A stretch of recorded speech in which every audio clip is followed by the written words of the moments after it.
Hi, I'm Katie Ullman reporting for Katie Chats at Smitheetv in downtown Toronto.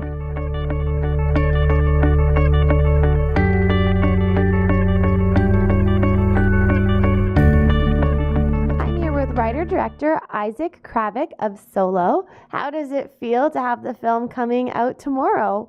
Feels great. It's nerve-wracking. Feels good though. Great. And as your first feature film, were there any bumps along the way, in pre-production, or was it pretty much smooth sailing all the way through? Once we got the money together to actually make the movie, I'd say it's pretty smooth. I mean, it's hard, but smooth. It's the hardest part of filmmaking is not knowing if you're going to get to make a movie.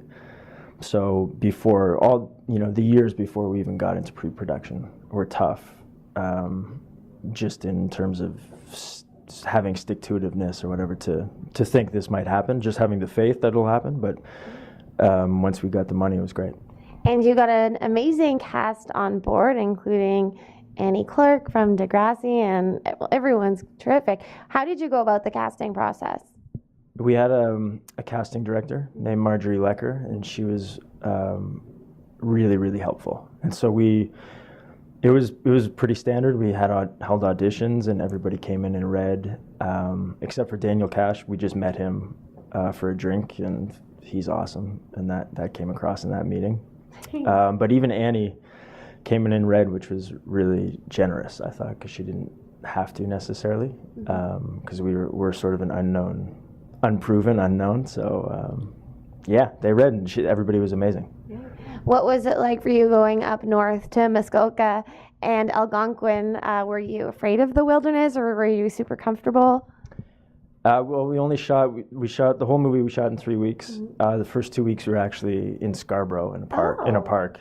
So anything in the movie you can't see water, we're just in Scarborough, which is outside of Toronto. And then when we were up north, I didn't get to enjoy it.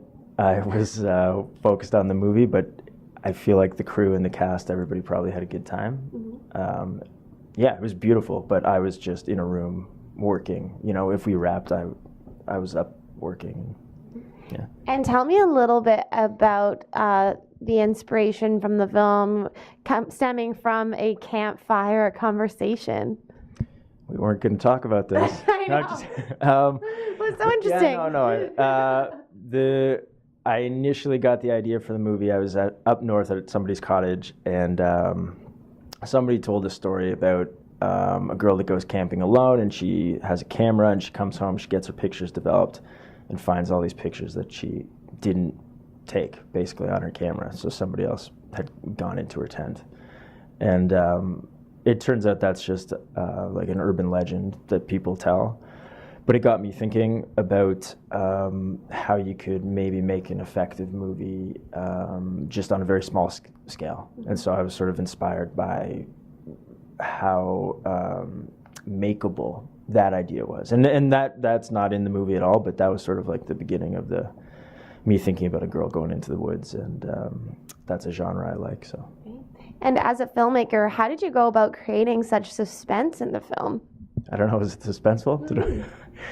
That's a lot of the actors and the editor. Our editor, Adam Locke Norton, is his name, and he's a really, really bright guy. And it was a lot of us working together to just find the rhythm, basically. And the actors are great. So.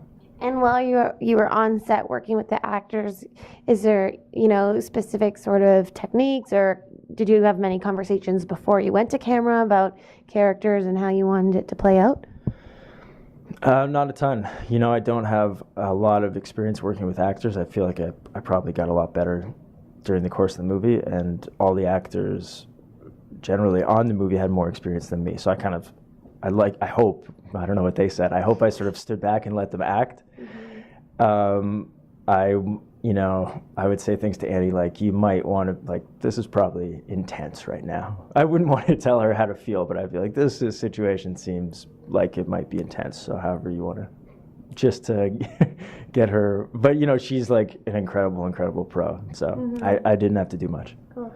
And the film's been doing so well at the Montreal World Film Festival, here in Toronto at the Toronto After Dark Film Festival, in Edmonton as well. Did you ever expect to get such great audience feedback? Yep. No. No. It's amazing. It's a surprise. I think anything that you do and you put out there, you hope people respond to it. Mm-hmm. So it's great. I'm excited that people are seeing it. And what types of projects do you hope to develop in the future? More scary films, outdoor films, or?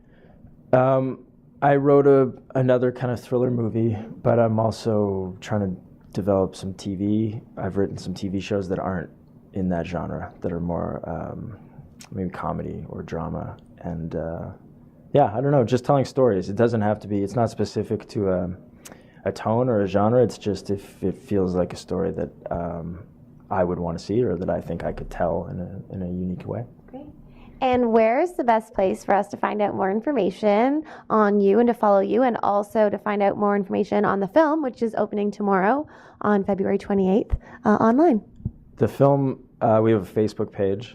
I soloed the film probably, or some version of that.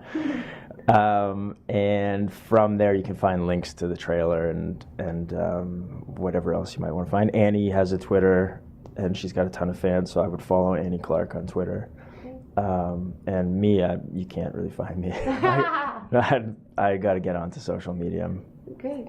Well, thank you so much. Congratulations on a terrific first feature, and best of luck with your upcoming projects as well. Thanks a lot. Thank you.